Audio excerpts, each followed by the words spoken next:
Accidents happen, and one of the most dreaded situations for iPhone owners is getting their devices wet even when iPhones are waterproof. When liquid comes into contact with the charging port, Apple's intelligent liquid detection mechanism can prevent the device from charging to protect it from potential damage. However, all hope is not lost, as in this video I will guide you that how you can dry your iPhone if charging has stopped due to liquid detection. So with that being said, let's get into it. It is crucial to resist the temptation to plug in your iPhone to see if it will charge again. This could lead to further damage or even permanent failure of your iPhone. Apple's liquid detection system is designed to protect the device, and overwriting it could cause permanent damage to your charging port. So the things which you can do for drying your iPhone is to first use a hairdryer near your charging port. Try to take rest in between the process by taking care of the fact that your iPhone is not getting too much heated. Continue the process for around 7 to 8 minutes with gaps of few minutes in between the drying process.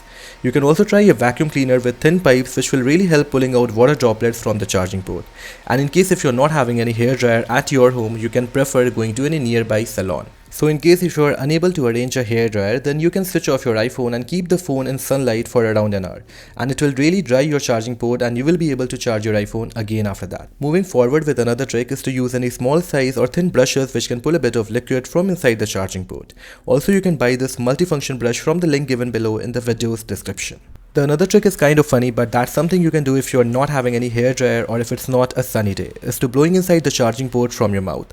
It will take a bit of time, but it will really be helpful in a situation if you're outside or if you're traveling, or maybe it will help you developing a good jawline. Contrary to popular belief, placing your iPhone in a bowl of rice is not the most effective method to dry it.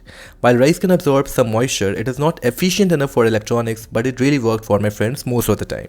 So you can also give it a try. So even after all these practices, if you're still having issues with the charging, then in that case you will need to visit Apple's service center for getting it fixed. But the above methods work pretty well, and I have tested all in my case except the rice one, and they all worked for me. So that's all for today, and I hope you will be able to charge your iPhone again after this video. So if it works for you, then please make sure to drop a like, subscribe to the channel. With that being said, I'm Divyan Sharan, and I will catch you in the next one.